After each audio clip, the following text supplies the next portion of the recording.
Hello and welcome back to the channel. My name is Val. I'm a certified life purpose coach and a lifestyle design strategist. Today I wanted to talk about creating lifestyle-based income, specifically how to monetize your skills. Now, my husband Cody and I, we are lifestyle design strategists. We teach people how to design a life that they love, and one of our main pillars is creating lifestyle-based income. And so I wanted to share a little bit about how to do that. I know for us years ago when we started out, I really struggled to figure out a way to monetize myself in different ways that A, would support the lifestyle that I wanted to live. 2, some of which could be passive. It seemed everything I came across was some sort of active income. And 3, something that I actually enjoyed. When I first started out, I was actually working as a virtual assistant. I would take clients on Upwork and Fiverr, and I made a few $100s a month doing that. And I very quickly hated it. And I thought it would be something I'd enjoy because I had a very long track record in a traditional job with very strong administrative skills. And I was very good at what I was doing, and there were aspects of it that I enjoyed. But for the most part, I felt like I'd just gotten myself another job.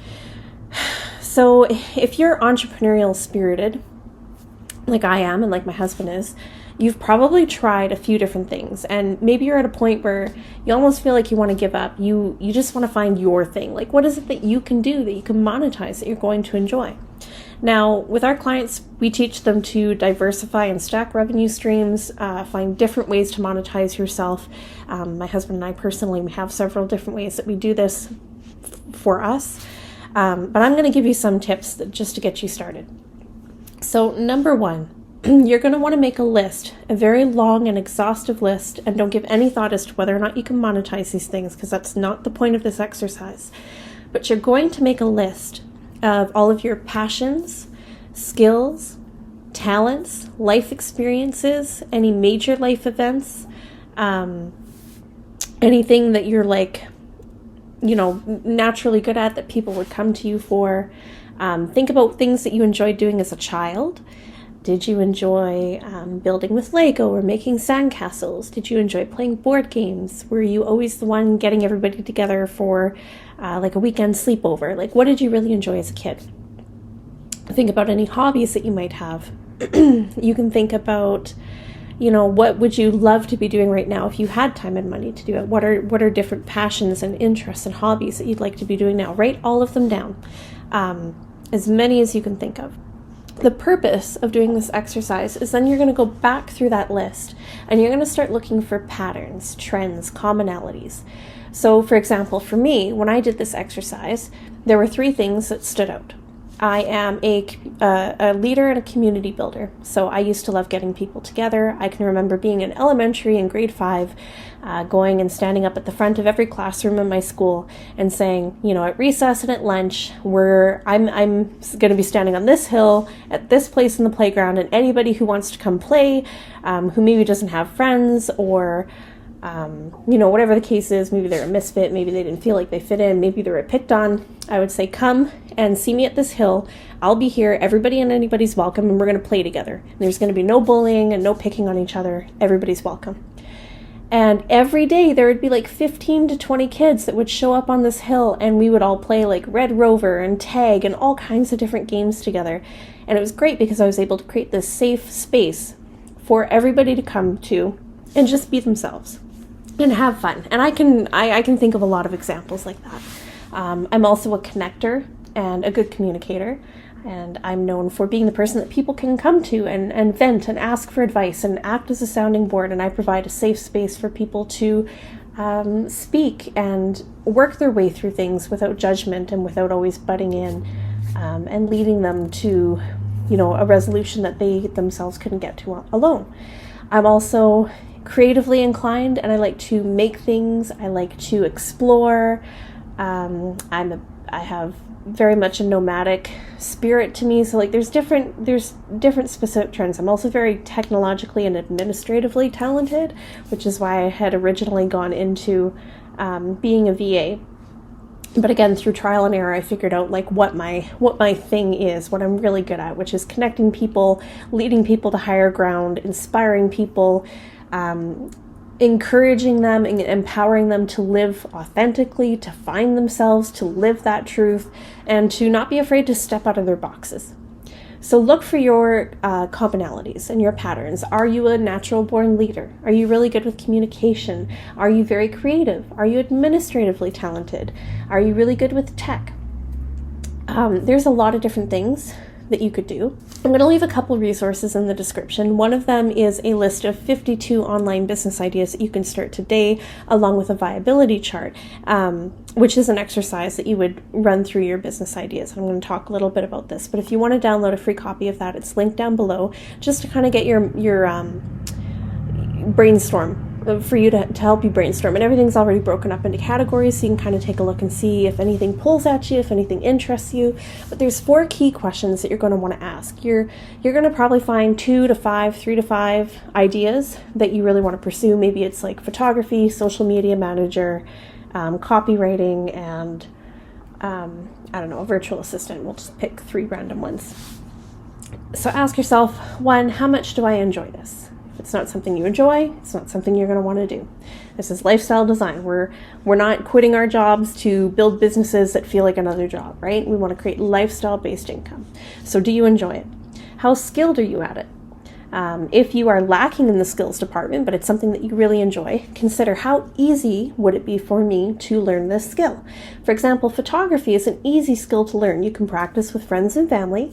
You can watch lots of free, really good informational videos on YouTube. You can pay to take courses and classes on Udemy, Skillshare, Teachable, anything like that. It's a fairly easy skill set to be able to develop.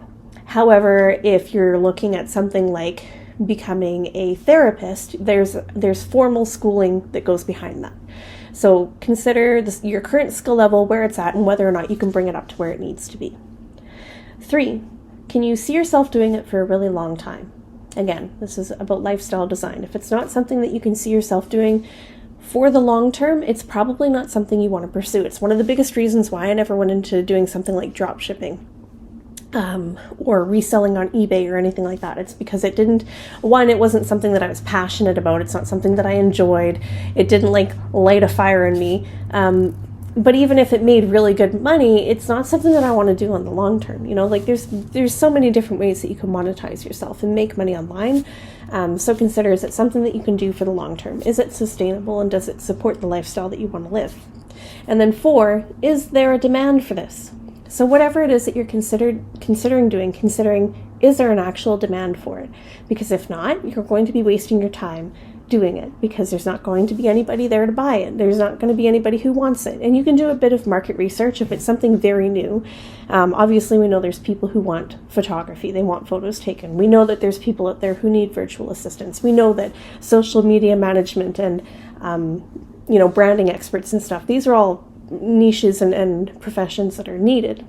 There's a demand for them. But if yours is something very, very specific, check to see if there's a demand for it. Like Cody was just telling me the other day, there's somebody who is running a free course right now, or a free PDF or something, on how to get started with learning how to use a longsword at home.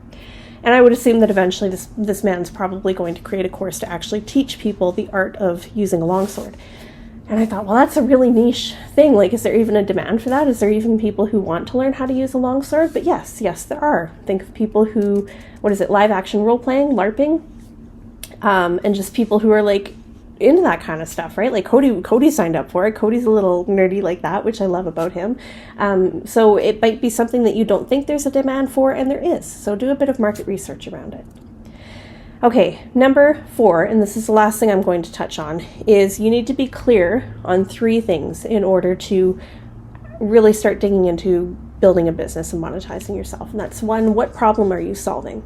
So whether it's selling some kind of digital download on Etsy, like maybe it's planners, content planners, thank you cards, birthday invites, something like that. Maybe it's photography, social media management, whatever it is, whatever you pick, what specific problem are you solving for people? Number 2, who are you helping? Who's your ideal client? You can't help everybody. I mean, you can, but you need to know in the beginning who you're helping. Like Cody and I can work with all kinds of people, but we specifically want to work with burnt out millennials because that's where we were, that's what we understand, that's the experience we had. We know how to get from there to the other side of things. So we look for burnt out millennials with an entrepreneurial spirit that are ready to challenge the status quo and break out of their box, find their purpose, clarify their vision, monetize their skills, and build their dream life so they can live life from a position of strength, redefining what success means to them. Become the architect of their own life. That's our niche, that's our audience. So think about who you're helping. And then 3, you want to think about what makes you different. Why should somebody work with you over anybody else? One example that we love to use, and we did this in a masterclass that we had ran a little while ago, was the example of a family photographer. So they're a photographer. The problem they solve is they help people take really nice family photos. They specifically work with families with young children, like 4 and under, and what makes them different is that they have help that comes with them. So they get in touch with the family and they say, okay, what kind of photos do you want? Where do you want to take them? And that photographer and their team goes out and they book the location, they bring all the equipment, they make sure that everything's ready. They have wine for mom and dad, they have like a charcuterie board for people to snack on, and they have extra hands and toys on site to occupy and entertain the children so that mom and dad don't have to worry about chasing them around and them not knocking anything over. And if you have young children, like Cody and I do, our daughter is 2 and our son is 7 months old, that sounds like a vacation to me. And I get nice photos out of it. So that's what sets that photographer apart, is they're offering a much higher level of service and something that you don't typically see in their industry. So again, think about what problem are you solving, who are you helping, and what makes you different? Why should people choose you? So there's kind of a brief overview on how you can get started in monetizing your skills.